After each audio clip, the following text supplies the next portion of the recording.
Amin'ny fifahina lehibe indray no androsoana raha tokantranotsika ny amin'ny teny tia tonga amin'ny fotoantsika izay rahantsika miandray ny fampianarana zany larina fahafino zany larana voalohany indray ny fampianarantsika rehefa nijanona elaela tsika zany dia rosy amin'ny toy ny fampianarana indray lohateny fampianarana moa zany dia hoe ilay Andriamanitra Abrahama. Iza marina moa zany ny boky ny tena milaza azy marina, ny Coran ny any Silamo ve sa ny Sefer Torah ny Jiosy zay no jerevantsika indray ny amin'ny diany ity. Ariko moa zany fa larana voalohany indray ny fampianarantsika ny amin'izao izao zany hoe misy fampianarana vaovao indray zany iarahantsika rehetra araka izay tondrasany Hosoana azy moa zany mena azy ny voninahitra mandrakizay. Voalohany indray moa dia mamerina miarahaba antsika rehetra izay miaino ary mirazo antsika rehetra izay efa manaraka ny teny sy ny fampianarana ny amin'izao anio izao. Tonga amin'ny fotoantsika izay androsoantsika ny fampianarana ary larana voalohany no iarahantsika indray amin'ny teny io ty. Iranareo amin'ny tenako dia ny ambassadeur-ny Joshua, Siadia, Elia. Izay zany no miaraka aminareo zao dia ny tenako ifitinareo amin'ny sary io ary efa henonareo foana ny feoko ihany koa zany araka ny efa mahazatra. Mamerina lohateny fampianarana moa za hoe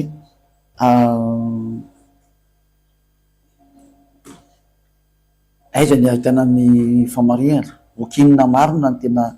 milaza any ity Andriamanitra Abrahama ty, satria eto moa zany tsika dia tena miresaka ny bokin'ny Jiosy mahina moa zany no teny hoe bokin'ny Jiosy dia ilay antsoina hoe Sefer Torah ary ihany koa miteny hoe Coran. Maninona moa zany Elia no miteny hoe bokin'ny Jiosy Sefer Torah ary ny Coran, satria totakely samy milaza momba an'io Andriamanitra Abrahama io daholo izy ireo fa samy manana ny filazany nefany ary samy manana ny fiteny ary samy manana ny version mihitsy ary version tena totafa opposé ozy ny vazaha diamétralement opposé zany hoe tena azo lazaina hoe mifanipaka mihitsy ary tena tsisy ifandraisana mihitsy zany, satria ohatrany hoe ny anaran'ny Andriamanitra Abrahama zao ary amin'ny Sefer Torah ny Jiosy dia Yahva, zay ny tao anatin'ny Sefer Torah ny Jiosy. Raha makany amin'ny Coran kosa nefa antsika dia mahita hoe alany no voasoratra ao dia mazava ho azy zany fampetraka fa tena hoe izy amin'ireo zany ny tena izy satria samy manana filazany sy ny fiteniny ary izy ihany koa no tokony hoarana zany raha samy miaino sy mijery ve moa zany le hoe ho an'le olona efa tsy miraharaha zay momba ny famonjena moa dia tsy mivaky le hoe mety daholo io, fa raha tena mitady ny lalana makany amin'ny famonjena dia hita mihitsy hoe zada tsy mitovy zany sary zany fa tsy maintsy misy diso ny ray amin'io ary misy marina ny ray amin'io, ka zay na tonga le fantena hoe bokinina marina ny tena marina zany zao. Satria dieny am-boalohany dia ametraka mihitsy ny amintsika raha moa somary mijery kely ihany koa ny telefona sy ny karazany zany hoe rahantsika ao anatin'ny application, satria za raha maky ny Coran dia anaty application koa ny amakiko satria efa misy ao dia ho jerevantsika aloha zany fa manaiky tsara n'ina moa ny anyzany ina moa manaiky tsara ny fisinina moa ny moa tenaiky teo ny Sefer Torah manaiky tsara ny fisin'ny Sefer Torah ny bokin'ny Corano. Sefer Torah moa zay bokin'ny Jiosy zany dia ovakitsika aloha zay teny zay satria tsika raha ohatra ny ka hiteny hoe ina moa ny ampifandraisana nyty teny ty nefa zatra tsy mitovy izy ianao ka le Corano teny fa ekeny zareo mihitsy ny fisiny Sefer Torah ny Jiosy io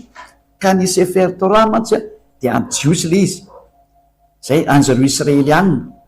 dia milaza mihitsy ny Coran fa tena manaiky ny fisin'io iny moa ny fisin'io Sefer Torah io zareo araka ny boky eo amin'ny Coran Ali Imran 3 donc raha tsika mijery zay Ali Imran 3 dia mahasoratinareo moa zany fa za moa nandeha kariko an'izay kely aloha izy moa zany misy an'izany Ali Imran 3 zany.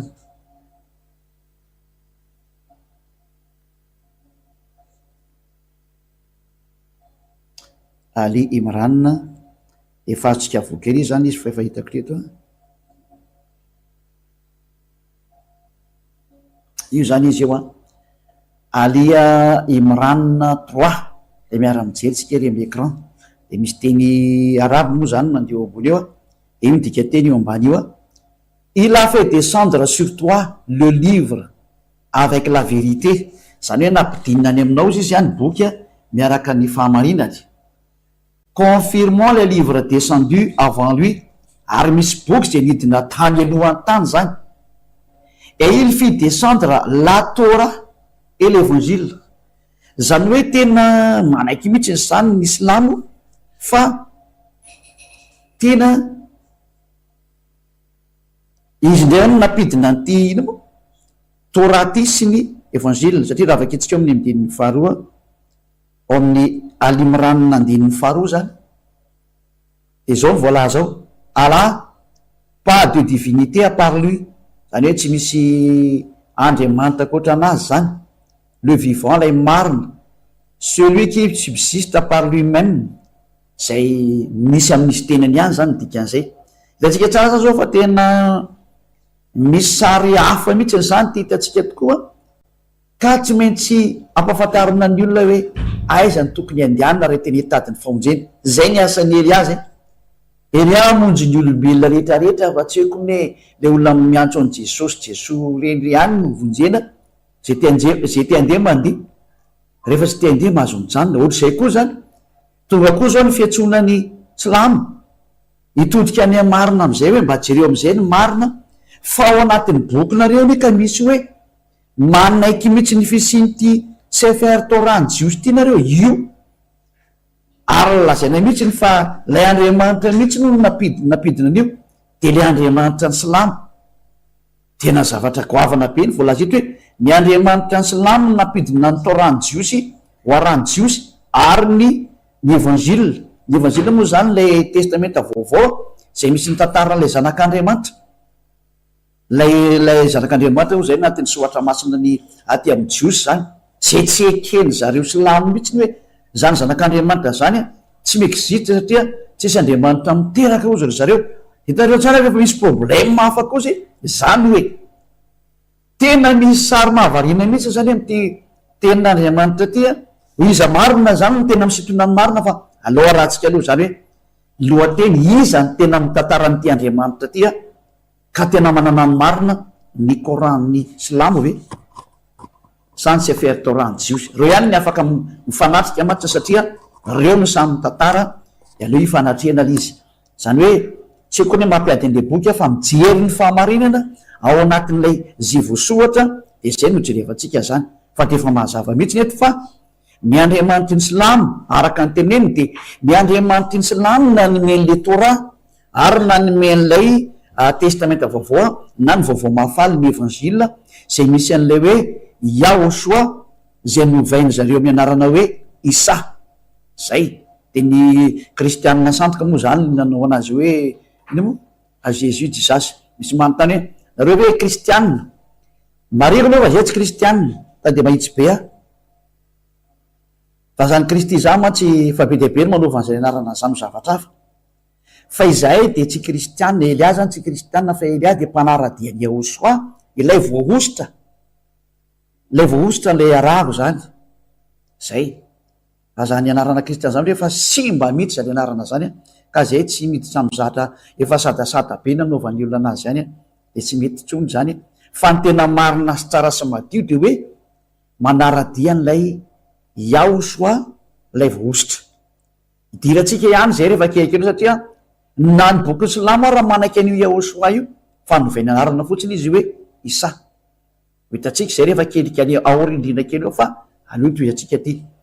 zany hoe manovoanomboka zany tsika dia mahita mihitsy ny fa manaiky ny ina moa manaiky ny Sefer Torah ny jiosy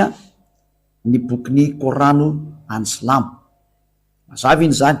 Mbola anampy toko sy andiny ihany tsika zany aleo ampinakely foana izy de am'izay de mba manina moa mba complet tsara am'izay ny ny soratra anareo. Mbola avakitsika koa zany ao amin'ny bokyny Al-Maïda, ny fandratana Al-Maïda zany de ohatran'izay Maïda zay, Al de Maïda,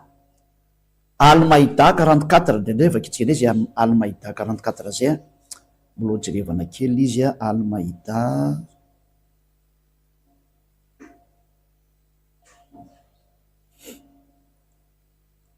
Al-Maïda 44, Al-Maïda 44 zany zany voasoratra amin'ny teny maro zany fa tena misy mihitsy ny Torah. Mais comment te demanderait-il d'être leur juge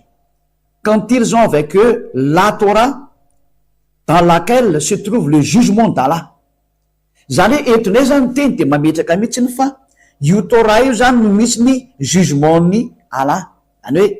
lay Andriamanitra ny Silamo zany ny fitsarany zany de mipetraka ao anatin'io Torah io, ka mazava ho azy zany fa an'lay Allah zany lay Torah raha am'zany hevitra zany tokoa. Efa zatra efa mahavarina aloha zay hoe feza marina tompon'le Torah zany, ity Allah ty ve ny tompon'io Torah io sa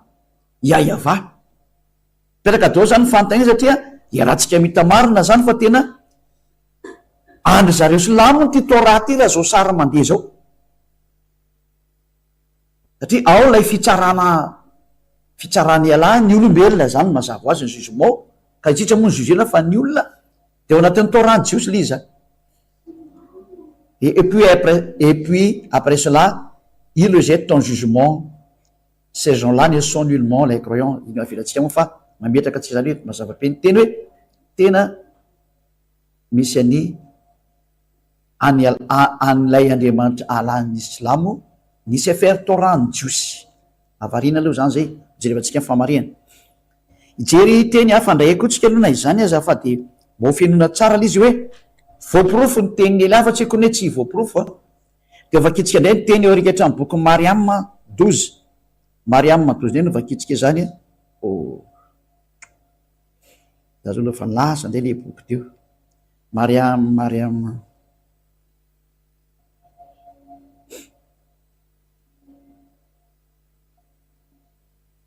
io vatateraka vandazo aloha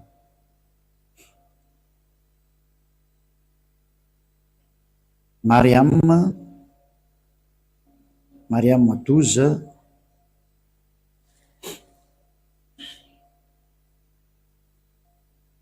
mbola manaporofo zany eto rehefa sary pitero am'izay hoe vakitsika izy technician. Oh Yahya, tiens fermement au livre la Torah, nous lui donnâmes la sagesse alors qu'il était enfant. Zany hoe tena ity olona resany eto ty zany de hoe tazomy tsara ny boky Torah iny aminao, fanomenanao mihitsy izy ny fahendrena raha mbola kely ianao. Zany hoe tena mipetraka mihitsy zany fa ao amin'ny bokin'ny Silamo zany zay tsy azo milavina fa manakely bokin'ny Torah zareo de ny Sefer Torah ny jiosy zany zay. Ka rehefa hitatsika an'izay daholo jerevantsika aloha hoe iza marina ny marina, ny Sefer Torah ny jiosy ve ny marina zay any jiosy ma Israely any sa le Coran-ny arabo iza ny marina, de tsy maintsy miverina any amin'ny daty ary tsika satria raha ijery ny famarinan-javatra aloha tsika de tsy maintsy ny daty sy ny teny eo aminy mazava ho azy, inona ny teny eo aminy de inona ny daty zany. Voalohany indra aloha ny daty ny Sefer Torah de tany amin'ny taona moins 2000 tany ho any, ary izy eo raha moa tateoriana de mozaraina ao anatin'ny sinagoga ary araka ny filazany zay famitahirin'ny fitantara any bokin'ny Wikipédia any de tany amin'ny taona moins 1000 tany ho any de misy any ny atao hoe fizarana an'ireny Sefer Torah reny any amin'ny sinagoga. Zay zany zay sary zay ka hojerevantsika atao zany araka ny zavatra nisy tamin'ny mpandinika ary afaka mandinika atao moa zany ny mpikaroka fa tsy manalavitra an'izay teneniny ela fa misy zany teniko zany satria raha nisy zany ny fisiny zany boky Sefer Torah zany de nisy tany amin'ny taona moins 2000 tsy aloha raha jery amin'ny tantaran'izany bokin'ny Sefer Torah zany aloha jerevantsika tsara ao anatin'ny bokin'ny Wikipédia sy ny maro samihafa sy ny rakitra ny teny azony olona zany. Ity ara misy boky anankiray zany tia, ity moa zany nalaiko avy eo anatin'ny boky reo mpikaroka reo ty, manana teny marobe moa reto mpikaroka reto zany satria mpikaroka zareo de namoaka nyty fanambarana ty zareo de nitsongaiko tao anatin'le boky le izy zany. De izy ty zany ancien hébreu alphabet chart, ny titran'izy ty zany ancien alphabet hébreu, io zany chart, io zany izy io atao ampidinikio zany hoe ateny hébreu zany izy ty reo zany ny alphabet hébreu de manome ny daty zany ra zareo hoe tamin'ny taona firy ny daty nivoan'izy io io ny daty zany in use between 2000 before Yahushua and 1000 before Yahushua. Zay zany dikan'izay zany hoe nampiasaina talohany moins 2000 ka hatramin'ny taona moins 1000 talohan'ny l'an zéro ny dikan'izay zany. Zany hoe nisy affaire torany jiosy zany dikan'izany araky ny efa fantatriny be sy ny maro manam-pahaizana moa moka be dia be mitony fa nosongaiko manokany ty ao amin'ny ancien hébreu recherche moa ny atanareo anazy eo ambany io ancien hébreu recherche centenaire zany hoe zareo hébreu zany manao fikaroana koa zany miaraka amin'ny manam-pahaizana de namoaka an'izay zareo hoe tany moins 2000 io ary nampiasaina zany ty langue hébreu ty amin'ny alphabet hébreu de misy hoe colonne 1 zany nampiasaina tamin'ny taloha de colonne 2 nampiasaina tamin'ny taona moins 1000 ka hatramin'ny moins 100 de ny colonne 3 zany nampiasaina tamin'ny taona moins 400 ka hatramin'ny plus 100 zany zay le zany zay. De eo zany tsika mahita mihitsiny hoe moins 1000 ka hatramin'ny plus 100 moa fa tsy hoe moins 1000 ka hatramin'ny moins 100 moins 1000 ka hatramin'ny moins 100 le faharoa. De eto zany tsika de mahita mazavatra mihitsiny hoe efa tany amin'ny taona moins 2000 nisy affaire torany jiosy nefa nisy ametsika fanamporofona ray ndraisa tsika ao anatin'ny Wikipédia ny jerevantsika zany ao anatin'ny Wikipédia zany hoe ny nanomezana ty fanomezana ty ino nisy affaire torany jiosy ty zany rehefa mamoaka an'io zany zareo de atrany Wikipédia ty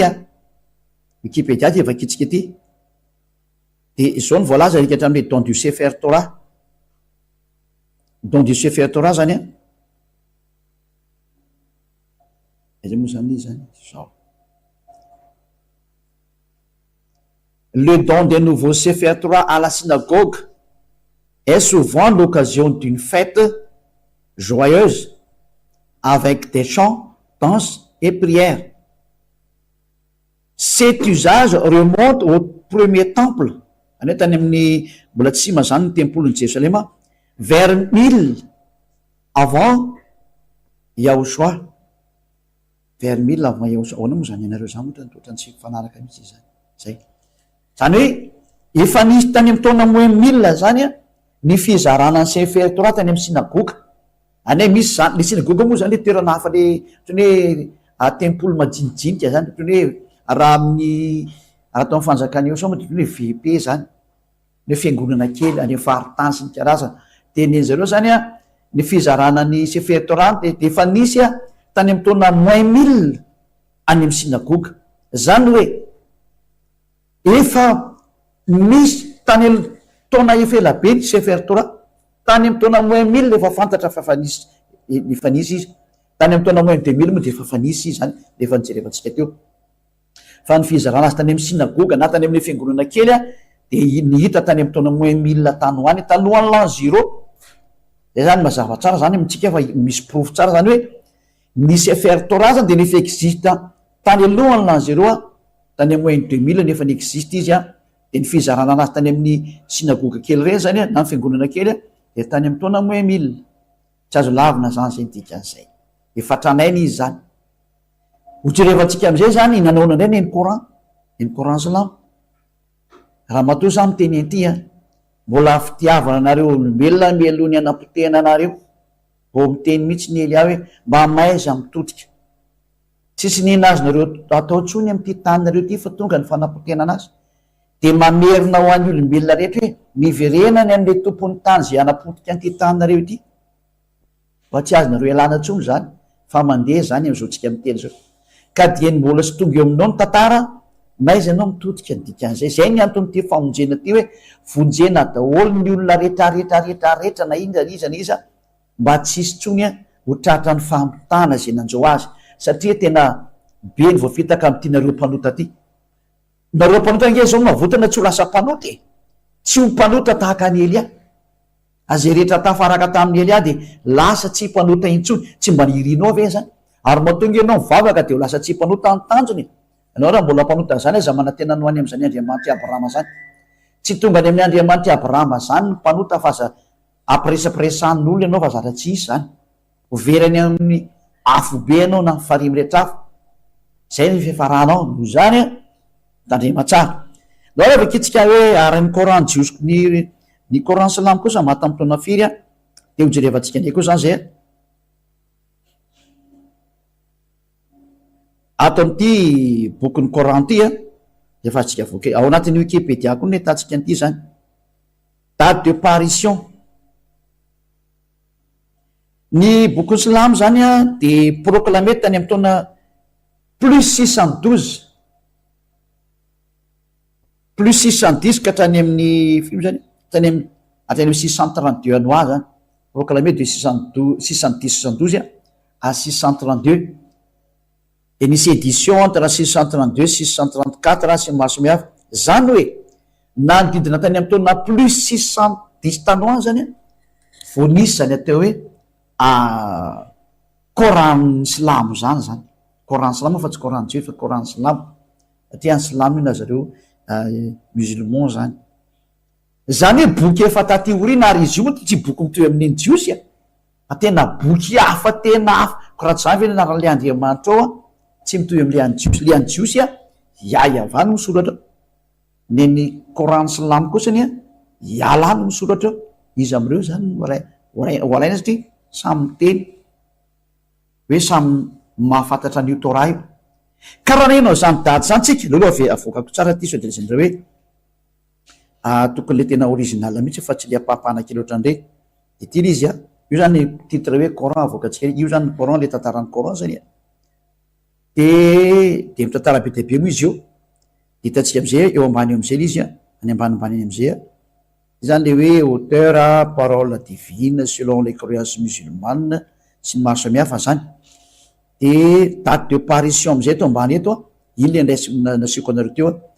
date de parution proclamé de 612 à 610 à 612 jusqu'à 632 zany hoe tany amin'ny taona 610 tanois zany no ny existe zany Coran zany tsy azo lavina fa miara mahafantatra an'izany rehetra rehetra fa ny tena mipetraka ary raha ijeryn'ny famarinana atsika amin'ny maso tsy miangatra raha ijeryn'ny famarinana atsika amin'ny maso tsy miangatra eo iza zany no tokony ho arahana am'izao hevitra zao satria samy laza hoe Andriamanitra Abrahama daholo reo boky anankiroa ary samy hoe mitazona ny Andriamanitra Abrahama raha ny jerevana nefany a ny daty zany de ny daty ny Sefer Torah tany amin'ny taona moins 2000 efa ny existe le izy ary taty amin'ny taona moins 1000 tatya de efa misy mihitsy ny ao anatin'ny Wikipédia manamarina an'izany hoe tena ny zaraina mihitsy ny aza inona moa ny Sefer Torah tany amin'ny synagoga le fiangonana kely reny zany hoe misy fanifizana ny Sefer Torah amin'ny synagoga zany hoe efa boky tranainy efa tany alohabe zany a ny Sefer Torah izy zany no mirakitra ny teny teny aloha indrindra zany de iza moa zany raha mijery moana zany de iza zany no raisinao lay tatika hatramin'ny taona plus 600 ve aty am'le taona plus 600 ny Silamo ve no ahitana ny famarinana io Andriamanitra Abrahama io sa le tany amin'ny taona moins 2000 no tokony afantarana ny marina aminazy ao amin'ny maso tsy miangatra zany de tande teny daholo rehetra hoe le tany amin'ina moa le tany amin'ny la moins 2000 no jerevana fa any mirakitra anazy marina be ny teninao ary zay koa mo tena marina zany raha ijery zatra ve anao fa tsy ny original foana ny jerevanao de nitranainy indrindra raha itsika ohatrany hoe ny tany raha ohatra n'izany misy problème ny tany a de tsy maintsy jerevana zay tompony tany aloha indrindra tany fa tsy le aty orina kory hoe taiza ny evin'ity tany ty fa miakatra amin'ny tribonaly de tsy maintsy karohana zay, de tsy maintsy zay le te authenticité zany izy ny authentique ny tany aloha indrindra zany. De mazava be zany fa zay manana le taratasy normal tranainy indrindra izay tompony io tany io fa tsy le tateoriana zay mety hiteny hoe zay ny tompony le tany fa zay tany aloha indrindra tany zany. Zay zany ny famarinana ny teny sy ny famarinana fanambarana zany, tsy zavatra azo lavitsika mihitsy zany ankely azy. De eo rehefa tena napetraka am'izay raha hoe iza zany ny diso, de aleotsika aloha hametraka an'ity sary mandeha ity hoe iza nanoratra n'ilay bokyny Sefer Torah aloha. Atsika mahafantatra tsara fa ny nanoratra ny bokyny Coran de arabo nanoratra an'io, de aloha tsy azo lavony zareo tsy fa arabo nanoratra an'io. Ny nanoratra ny Sefer Torah jiosy kosa ania Mosè ny nanoratra an'io, Mosè ny nanoratra anazy. Ka izay indray no jerevantsika hoe ny Coran ve de manaiky an'ny Mosè, zay aloha jerevantsika indray zay ndoara manaiky an'ny Mosè fe satria voalaza mihitsy fa Mosè nanoratra an'io. Donc avakitsika aloha zany ny ohatra anakaiky am'izay a. Eto misy ny teny Exodus 24 firme izy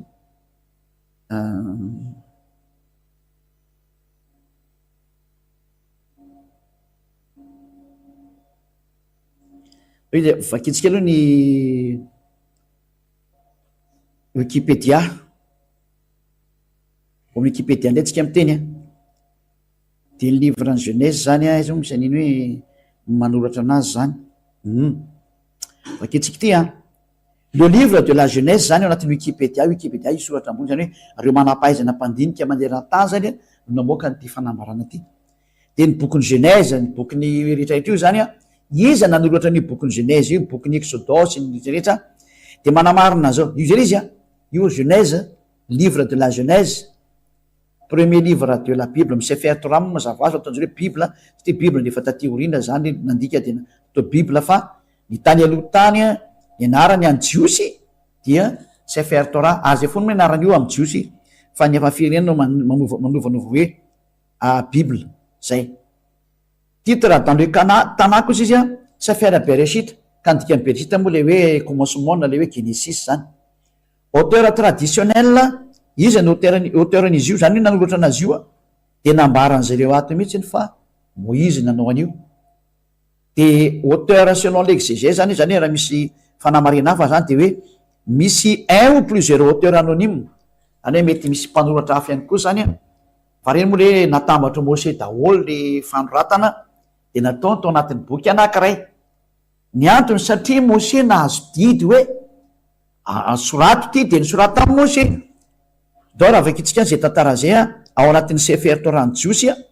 ao amin'ny bokyny Exodus a toko 420 a, hoe nahazo teny Mosè a hoe nanoratra ny teny izy zay nataony ava.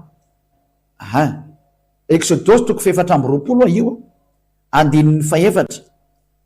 zany hoe lay tantarany bokyny Genesis, ny Exodus, Leviticus, Numéri ary ny Deutéronomie zany a, de boky nosoratan'ny dadabe Mosè daholo reny. Ary Mosè nanoratra ny teny rehetra nataony ava, de ny fomaraina koa izy ka nanorina taraty ambodiny tendrombohitra sy trangam-bato 12 araka ny firenena Israely 12.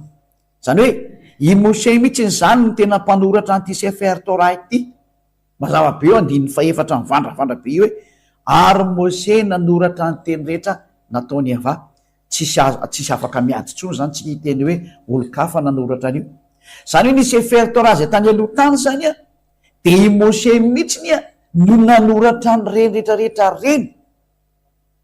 araka ny voalaza ny Sefer Torah, de ny boky eo amin'ny Exodus, bokyny Mosè zany. Dao jerevantsika raha manaiky amin'ny Mosè ny silamo, fa raha vao manaiky amin'ny Mosè ny silamo a de tsy azo idivirana mamarina ny Sefer Torah. Vatra de marina ny Sefer Torah io a tsy azo idivana tsony io,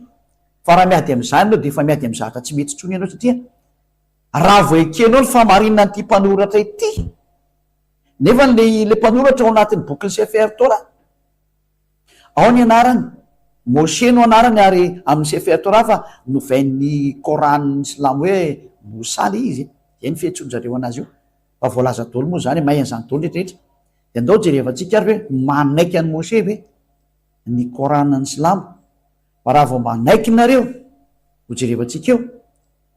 de aleo am'izay mitodika makany amin'ny marina, zay ny fahendrena. Aleo makany amin'ny marina am'izay. De ny anjaran'ny Elia de manazava sy manapirofo. Rehefa tsy mety mihaino moa nareo de efa anareo ny anareo fa anjarako ny manapirofo tahaka ny nanapirofoko taon'reto olona mpiantso antsy Jesosy hoe tsy mety any eo ataonareo fa diso be eo ataonareo. Jereo ny afanareo mpanota. Ary na ny bokin'ny Korana ary de milaza mihitsy fa ny Silamo de mpanota daholo ary ny zava-doza mitsipy any amelo daholo izy rehetrarehetra. Ary fantatra zareo zany fa avy eo ny vao hoe hostomina tsikelikely tao. De eo le fa tena apetraka ambolo apetraka aminareo sady mbola hidirantsika hoe ahoana ny fomba ialanareo amin'io elo io, satria efa anatin'ny bokinareo zany. Za navitra ny diako, anavitra rehefa olona de voavotana, tsy misy akifidy. Zany ny tena be fitiavana, manavitra ny rehetrarehetra ary olombelona daholo nareo de avotako. Ataonareo ahoana ny miala amin'io nareo efa mitsipy any amin'ny elo io. Aiza ny solution-nareo amin'izany? De aza atao valy boribory fa tena atao valy tena hoe tena vrai solution mihitsy.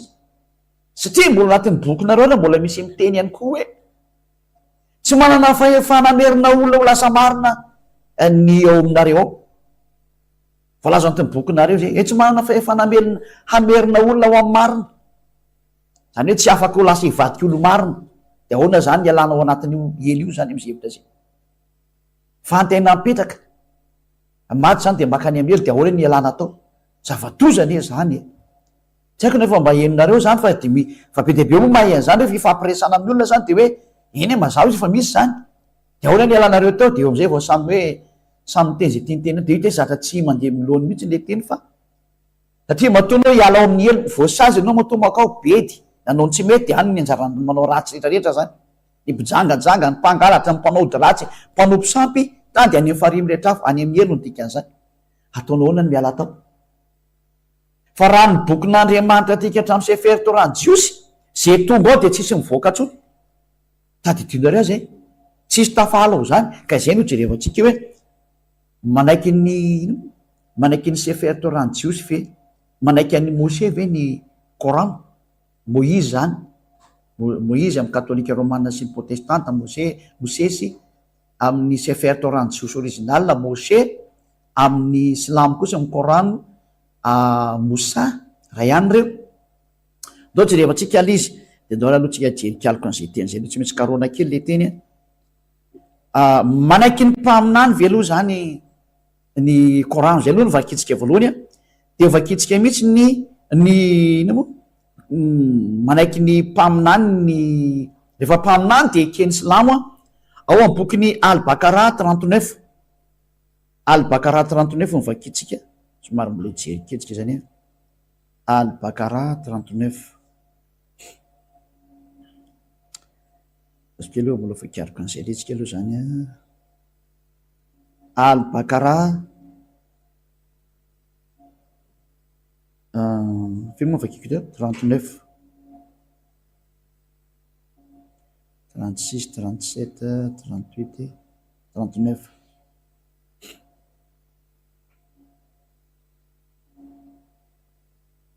Voilà, Al-Baqara 39 io izy io.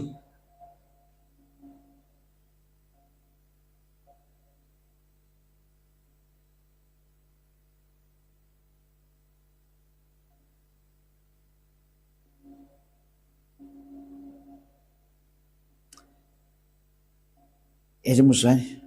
messager, voilà. Aleo nga vakitsika hatrany amin'ny 38 izy ty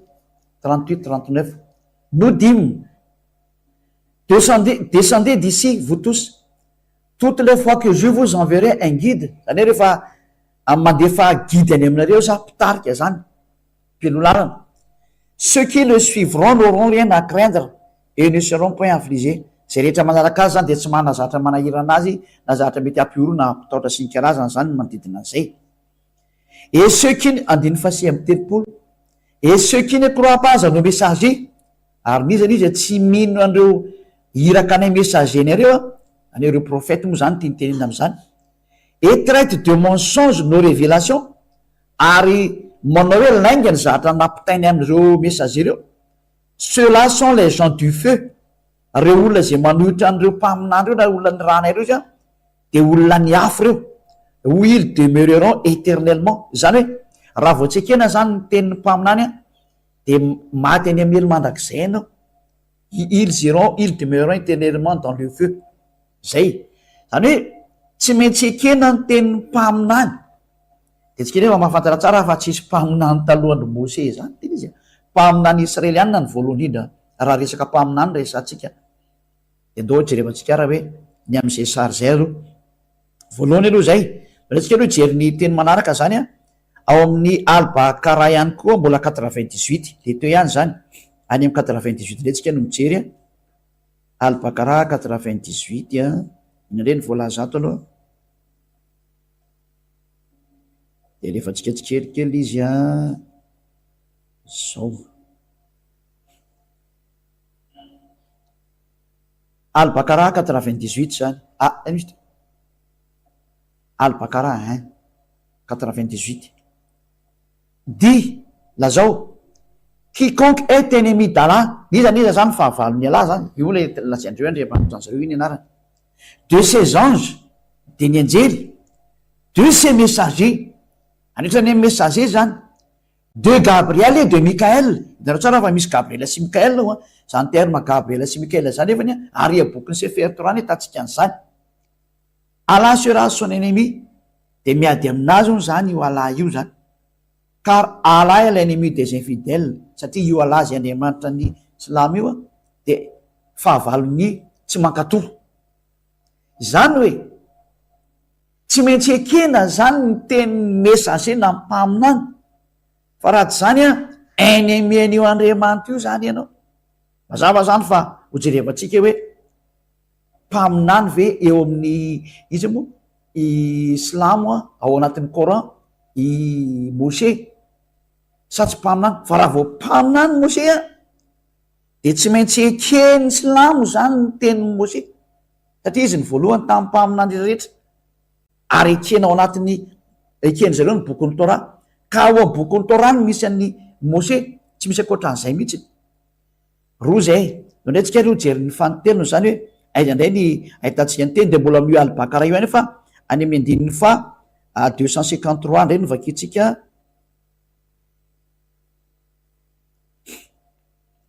lavitavitra ihany izy zany 253 mbola lavitra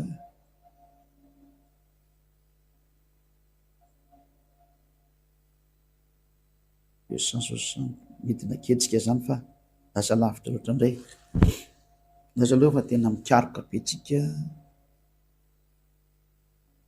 200 firy moa teneko teo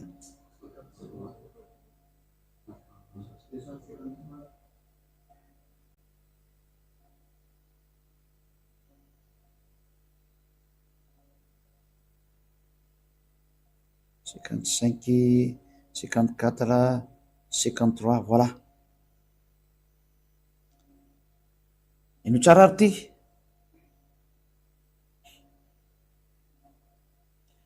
parmi ces messagers nous avons favorisé certains par rapport à d'autres il en est à qui Allah a parlé zany hoe misy am'ireo mpaminany sy messager reo de misy ambony grady kokoa par rapport amrehetra zany il en est à qui Allah a parlé ary de misy resany Allah moa zany et il en a élevé d'autres en grade izy adolo moa zany ty nampiakarana grade ty Jésus moa ny teneny zareo ato Yahoshua moa zany tena marina amin'izy zany tareo fa niova daholo moa zany anaran'izy ny islamany hoe Isa tena atao eny Jésus no nadikany eto zany amin'ny Yahoshua fils de Marie Maria moa zany nous avons apporté les preuves et l'avons fortifié par le Saint-Esprit zany hoe Yahoshua io zany voalazany zareo amin'ny bokin'ny Coran de tena manana ny fanahy masina ary miavaka amin'ny mpaminany rehetrarehetra zany raha ny voalaza eto zany et si Allah avait voulu les gens qui vinrent après eux ne se sentaient pas entretués sy masimia zany tsika moa zany ajantsika tso dia ny ty tsy apetraka de hoe tena misy mihitsiny a ny ambony grady mihitsiny ary a am'ireo mpaminany reo isany zany a le zanaky Maria i Yahoshua voalaza amin'ny bokin'ny Silamo mihitsy an'izay izany hoe raha am'izany teny zany a de tena mametraka mihitsy ny bokin'ny Korana na ny Koran zany fa tena manaiky mihitsy ny zareo fa nalay Yahoshua zay nateraky Maria zany a de tena manana ny fanahy masina ary menay mihitsy izy ny proof fa tena mena azy ny fanahy masina ary namafisina tamin'ny fanahy masina mihitsy izy zay ary iala mihitsy izy no miteny an'izay zavatra zay ka eto zany de manametraka mihitsy ny mpaminany zany de tsy maintsy ekena teny dika an'izay doaraka vakitsika am'izay zany de ary manahoana ny fanekeny zareo any izy mo any Moïse zany na Moshe na Mosa de manaiky amin'ny Moshe izy a ao amin'ny bokin'ny Al Imran manaiky any Moshe am'izay ve zareo a ity zany no maranantsika any amin'ny androany hoe manaiky any Moshe ve ny Korano na ny Koran Silamo fa raha vao manaiky izy zany am'izay teny mikoritritra zay a mazava ho azy fa ny Sefer Torah ny Jiosy ny marina fa diso zany ny Koran am'izay teny rehetrarehetrika teo zay nanome profo ary tsy ny teny Sefer Torah no navoakako teto rery fa navoakako mihitsy ny Koran mihitsy namoahako anazy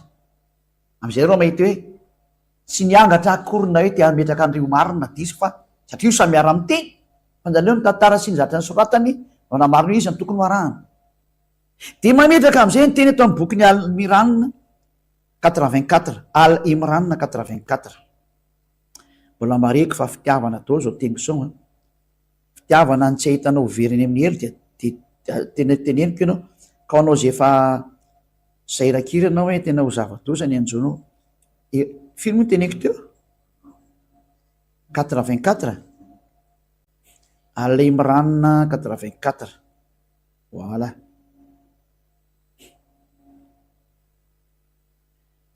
laoary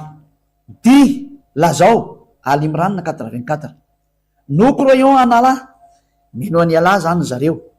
à ce qu'on a fait descendre sur nous am'izay rehetra nampidinina tamin'ny olona tamy zareo zany amin'ny Silamo zany esako zany à ce qu'on a fait descendre sur Abraham zay nalefa tao amin'ny Abraham en Ismaël tao amin'ny Ismaël en Isaac tanareo fa ao anatin'ny bokin'ny Sefer Torah daholo zany resahany zany en Jacob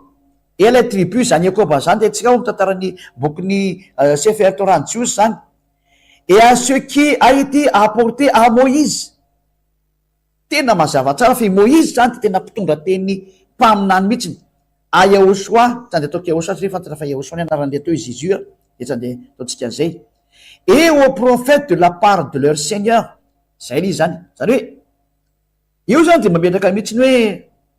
izay rehetra ny Silamo zany de mino profety azy juskatrany amin'ny Yahoshua zay nataon'zareo Jésus mo na Isa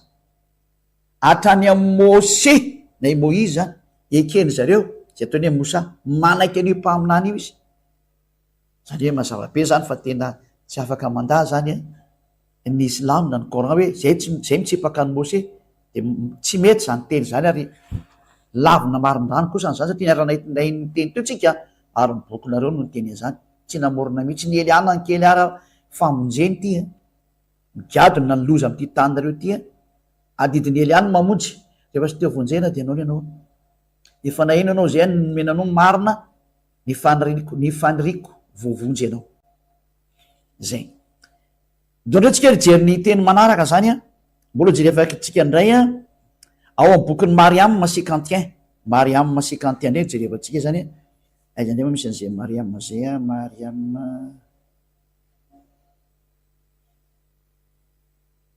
51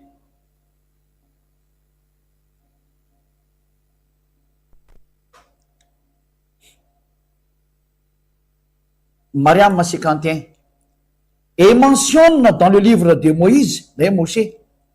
c'était vraiment un élu et c'était un message et un prophète. Tena manizingizina mihitsy ny Silamo mario tsara fa zany Moïse zany na Moshe zany c'était vraiment un élu. Zany hoe mario tsara anatin'ny bokyny Silamo zany Moïse. Fa i Moïse de tena na i Mose zany na i Mosa de tena olona voafidy tena mpitondra teny ary tena mpaminany prophète messager et zay sady tena élu izy tena voafidy izy fa tsy hoe tsy voafidy fa vraiment un élu. Zany hoe tena olo voafidy iny ka tandremanao tsinitsindrany iny nareo, zany dikan'izany teny zany. Tanjareo zany zany fa hoe tsy azo laviny Silamo ntsony iny. Ao anatin'ny Koranany zareo mihitsy ny famarinany Mose, enina ny zavatra nytenen'ny Mose arany. Fa i Mose am'izay no hiteny amintsika hoe izy nanoratra ny bokyny Genesis io fa jerevantsika teo le teny. Mazava ho azy zany fa tsy azonareo laviny io hoe ka misy teny diso ahoana ny anadisonareo ny tenin'ny Mose. Satria hoe ny tenin'ny Mose de tena marina ka ny tenin'ny Mose tany amin'ny taona moins 1500. Ahoana zany ny andavanareo an'izay? Nareo am'izay tsy possible.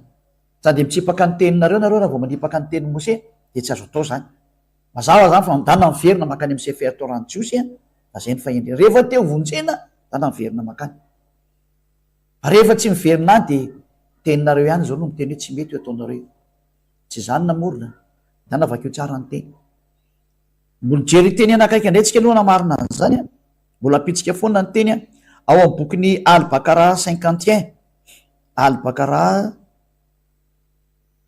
Al-Baqara 51 iny vakitsika.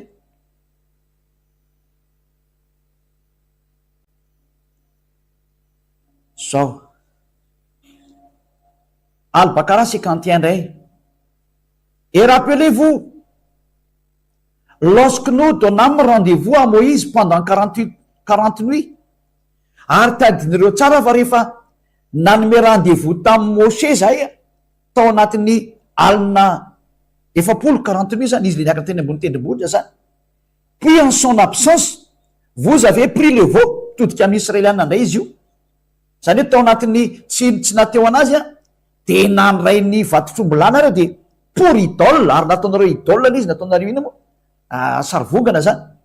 Alors que vous étiez injuste à l'égard de vous-même en adorant autre qu'Allah, de nivavaka tamin'ny ombonareo zay tena tsy mety mihitsy eo anatrehan'ilay Andriamanitra ny Silamo zany zay natsiny hoe Allah. Hitanareo am'zany fa tena resaka jiosy ny resany eto, manaiky zany ny Silamo. Fa i Mose de tena niakatra teo tendrombohitra ary ny nahafantarana zany tantara zany nefa de ao amin'ny Sefer Torah ny jiosy zay tany amin'ny taona moins 1500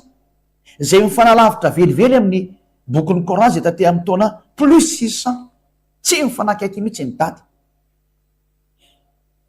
Ka raha mahenao zany teny zany tsika de tokony andinika tsara mihitsy zany hoe azo lavina ve ny tenin'ny Sefer Torah ny jiosy de ndao jerevantsika am'izay ny tenin'ny Mose. Fa mbola fanamafisany hoe tsy azo lavina ny tenin'ny Mose zany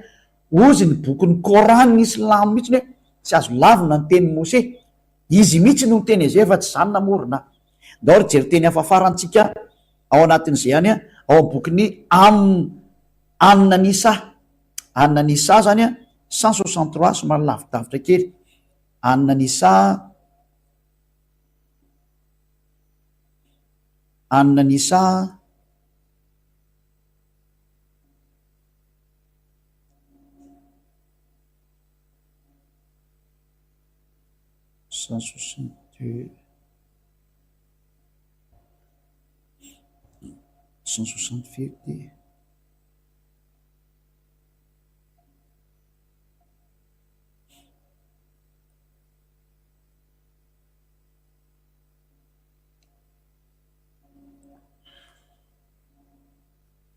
Itony moa zany de tafiditra daholo ny mpaminany rehetrarehetra zany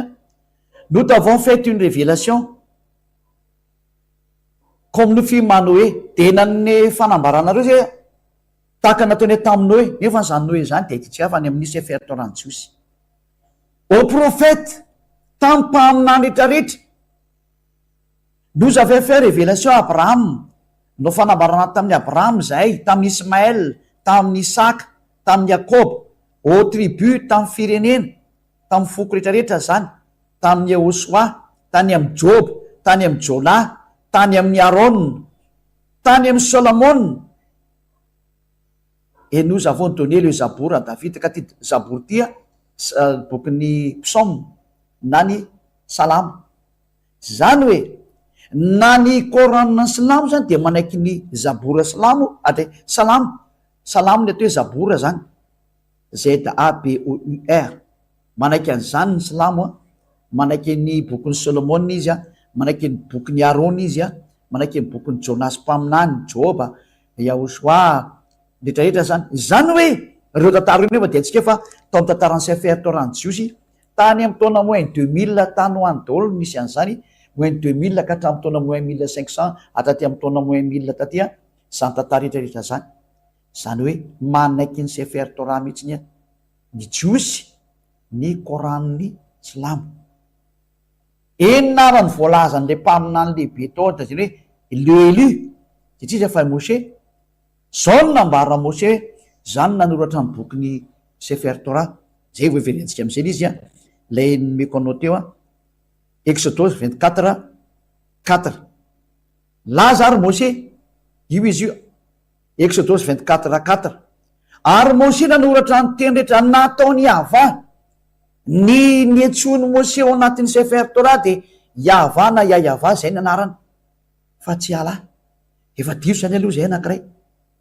Satria Moshe tany amin'ny taona moins 1500 efa tany aloha be tany. Ohatra mbola tsy nomeko ny datin'ny Moshe io raha tsy diso angamba jerevantsika kely izy. Ao amin'ny ty boky ty no hitantsika an'izay izy io moa dia efa mahay an'io daholo moa zany rehetrarehetra zatra efa tany aloha be tany izy fa dia tsy hoe koa hoe dia zatra vaovao mihinantsika zany. Ty zany tantaran'ny Moshe ty le Moïse historique zay ny titre ny livre zany. Tantaran'ny Moshe zany ty araka an'zareo mpandinika koa namoaka an'ity zany. Par conséquent dia vaketsika le soratra ato zany. Moïse qui selon la Torah, et Moshe zany selon la Torah a vécu 120 ans, dia niaina 20 taona, serait né en 1560 avant l'ère commune et serait mort en 1440. Zany hoe tany amin'ny taona moins 1500 tany ho any misy zany Moshe zany. Raha ny tantara nandinihan'ny olona anazy mikaroko anazy fa tsy moa tsy dia hikaroko anao zany fa tena marina zany ary raha tena karoana tokoa dia manome an'io daty any amin'ny manodidina moins 1500 ho any zany. Ianao rehefa nikaroko an'izany efa nahita an'izany mihitsy fa lava be ny tantara vao tonga amin'izany ianao fa aleo tsy miverina amin'izany intsony tsika fa ela be zany. Dia eto zany tsy dia mita tsara fa i Moshe dia mbola talohan'ny mpaminany arabo rehetrarehetra satria any amin'ny bokin'ny Sefer Torah io zareo ny any ny teny nandihy taloha. Dia rehefa jerevana bokin'ny Sefer Torah Moshe nanoratra an'io. Ary rehefa nanoratra Moshe dia zao ny tenin'ny Moshe hoe aza ampianareo ny teny dia aza ny esoranareo ny teny tany reny fa didiny avy Andriamanitra reo io. Didin'le Andriamanitra ny Jiosy zany. Ka ny Andriamanitra ny Moshe nefa dia efa nazavainy mihitsiny fa ny Andriamanitra Moshe izay tany amin'ny taona moins 1500 sy ny Andriamanitra Abrahama tany amin'ny taona moins 2000 dia mazava mihitsy fa ny Andriamanitra ny zareo dia ty Yahva ty no misoratra anatin'ny Sefer Torah. Dao afaka itsino ny tenin'Andriamanitra tenin'ny Moshe zany tao anatin'ny Sefer Torah ny Jiosy hoe aza ampianareo ny teny dia aza ny esoranareo ny teny. Deutéronome 4 zany bokin'ny Moshe ty le hoe Moshe dia élu le prophète et le messager. Ka aza atao zany manohitra ny tenin'ny Moshe dia vaketsika ny Deutéronome 4 zany. Deutéronome 4 chapitre 1 verset chapitre 4 zafady verset 1 et 2 dao ary ankehitriny ry Israely mihaino ny didy sy ny fitsipika izay ampianariko anareo arahanareo. Moshe mihitsy zany nampitondraina teny eto avy any amin'ny dada malala Yahva. Ry Israely mihaino ny didy sy ny fitsipika izay ampianariko anareo arahanareo mba ho velona ianareo ka hiditra sy andova ny tany zay omeny Yahva Andriamanitra ny razanareo anareo. Arao zany ty teny ty ry Israely. Zany hoe le Andriamanitra ny Moshe zany dia tena Israel mihitsy izy fa tsy arabo. Zay ny voalaza ao natokana ho an'ny zareo Israel mihitsy ny teny tsy zay teo vonjena ka rehefa teo vonjena de dala manatona ny Andriamanitra Abrahama ary ikatra amin'ny bokin'ny Sefer Torah Jiosy nosorata tamin'ny Mose ka ny anaran'ilay Andriamanitra Mose de hoe Yahva voavoaka keo rehefa avy eo daoary fa io izy io fa voasoratra hitanareo io. Andininy faharoa inona voalaza amy andininy faharoa aza ampinareo ny teny zay andidiko anareo hoy io Andriamanitra ny Abrahama io. Le Andriamanitra Abrahama zay nifampiresaka tamin'ny Mose zany zay nandidy anazy de ny teny zany Mose zany zay hita ao anatin'ny Sefer Torah izay ikeny silamo ihany koa nefa ny Sefer Torah fa tena misy io de ny Sefer Torah nefa de miteny mahitsy mihitsy fa tandremo ny didiny avahandriamanitrinareo zay andidiko anareo de zao aza ampinareo ny teny de aza ny esoroanareo ny teny zay ny voalazan'io Andriamanitra ny Mose io. Zany hoe ny teny rehetra ny soratany Mose nainga avy any amin'ny bokin'ny Genesisy vezy nandamina ny fanoratan'andreny hatramin'ny volokatra amin'ny farany jusk'hatrany amin'ny Deutéronomie de zay zatra ny tenenin'ny Mose de mahitsy tsara mihitsy ny hoe aza ampina de aza ny esorana tsy azonareo atao zany no miteny hoe boky tranainy io ka tsy tokony enona na boky efa elabe io mpamina ny efa tranainy no miteny zany na hoe efa tsy izy tsony io fa voararany teny'le Andriamanitra miresaka tamin'ny Mose lay Mose ao anatin'ny bokin'ny Sefer Torah Jiosy ny teny mihitsy ny hoe aza nampina de aza ny esorana zany hoe zay nanova ny bokin'ny Sefer Torah Jiosy etra zany diso daholo nareo zay rehetra nanovan'io zany de tena melika eo natrehan'io teny mariny navokany Andriamanitra ny Mose io hoe aza ampina ny teny de aza ny esorana ny teny. Samy izy antsika mieritreritra hoe izy nanao fahatsoana Seria mihitsy nanao fahatsoana amin'ny teny zatra tsy marina fa namoaka ny preuve aminareo hoe samy miara-mijery de samy miara-mamaky de samy miara-miaino izy manana fahatsoana am'izao. Fa raha mandeha mazava ny fitsanana tena miara-mijery sy miara-miaino tsika manana fahatsoana zay nanovan'ny Sefer Torah Jiosy. Satria Mose mihitsy no ny teny hoe tena tsy azo atao manampy an'io manaisitra na manampy tsy azo atao mihitsy fa didin'Andriamanitra ozy izy io didin'ilay Yahva lay Andriamanitra naniraka Mose tany amin'ny taona moins 1500 vakitsika teo ary izy ny mpaminany ela sy tranainy indrindra ny tena niseho mivantana ny soratra ny ao amin'ny Sefer Torah de milaza zany mpaminany Mose zany hoe aza ampina ary ny teniko hoy zay Andriamanitra Abrahama ary aza ny esorana ny teniko hoy le Andriamanitra Abrahama fa tena miady aminy zao raha manao an'izany tsy azondreo atao mihitsy io samy zany mieritreritra zay nanovan'izany ary amafisiko am'izay ny tenin'ny Mose mbola nyteny io Mose io mpamina ny Israelianina ihany ny azonao enora mbola teny ihany koa zany de samy daholo tsika ry mieritreritra rehefa enao zany tantara rehetra enareo zany hoe inona ty zavatra miseho amin'ity tany ty samy mieritreritra raiso ny fanapaha-kevitra ho an'izay tovonjena manatona ny Andriamanitra Abrahama le Andriamanitra niraka amin'ny Mose ny anarany Yahva ary ndana miverina amin'ny Sefer Torah Jiosy zay ihany ny fahendrena. Zao ny tenin'io Andriamanitra Mose io Deutéronomie 18 amaranako anazy zany 18:15 mpaminany avy eo aminao dia avy amin'ny raha alainao tahaka anao tsangany avandriamanitra ho anao izy amin'io Israeliana le niaraka tamin'io hoe ankehitriny ry Israeliana mieno ny didy sy fitsipika mitodika amin'ny Israeliana zany ty teniteny dika zay le Israeliana zany no teny hoe mpaminany Israeliana avy eo aminao dia avy amin'ny raha alainao tahaka akozy Mose no atsangany avandriamanitra ho anao de izy no enonao tsy mahazo mieny mpaminany akoatra ny Israeliana ny dika zay. Raha vao mpaminany hafa zany ny mpaminanao de efa tsy mety io nizanizy mpaminany ny teny taminao de efa tsy mety io zy ny tenin'ny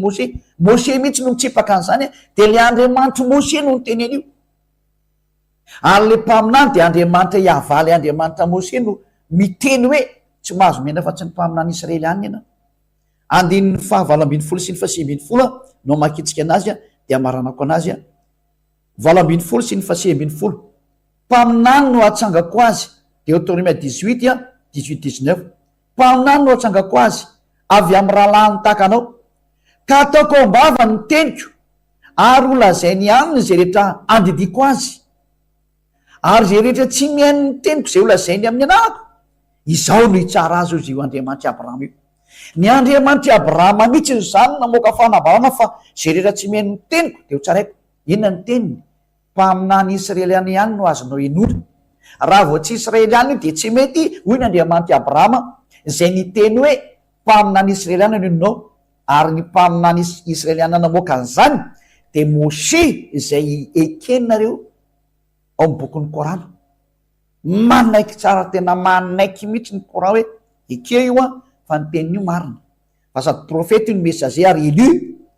zany hoe raha vao manohitra an'izany ny Moshe zany ianao zany de hitsaranao io Andriamanitra Abrahama io. Ary anaran'ny Andriamanitra Abrahama ny amaranako anazy de Yahva. Zao vakitsika ao amin'ny bokin'ny Exodosy zay ny amaranantsika anazy dia samia mandinika an'izany hatsarana be zany fa famonjena ho anao ny dikan'izao. Tonga izay amonjy ny endra mahita ny lozaka mery ny adala mandroso kavo. Exodosy 15:2 Yahva no eko sy fiderako fa efa famonjena izy no Andriamanitro ka hankalazy azy ao, de Andriamanitro ny razako ka anandratra azy ao. Yahva de mpiady mahery, Yahva no anarany. Yahva no anarany. Ery amin'ny voalohany moa ihany tena teny amin'ny lolohany fa lasa Yahva daholo izy. Zany hoe ny anarany ato amin'ny bokin'ny Sefer Torah zany dia Yahva. Manana Sefer Torah tsy avoaketo izy no avoaketo izy de zay ny amarana anazy Exodosy 15:2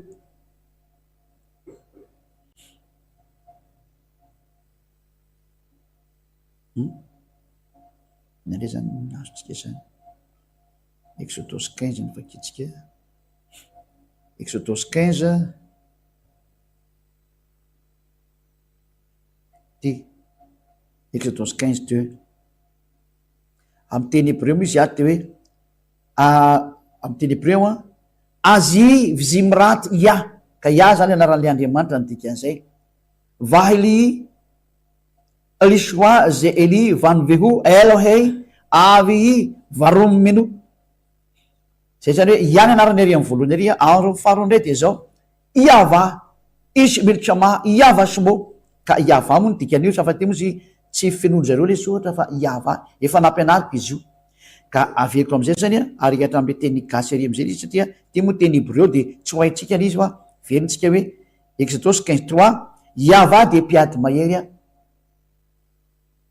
Yahva no anarany. Ka ny anaran'le Andriamanitra natsony Abrahama, le Andriamanitra ny atsony Moshe ao anatin'ny Sefer Torah jiosy zay nekeny Koran zay tany amin'ny taona moins 2000 sy tamin'ny taona moins 1500 de nilaza fa ny anaran'io Andriamanitra Abrahama io zay natson'izy mianaka Abrahama sy Moshe dia Yahva. De rehefa tsy minaraka an'izay zany anao de hitreto fa tsona be vavany eo aminao maty amin'izany anao de any amin'ny hery fa tsy hisesaka tsony.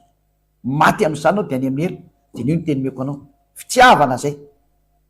Tsy nisy fanaratsena mihitsy fa fanamporofona amin'ny teny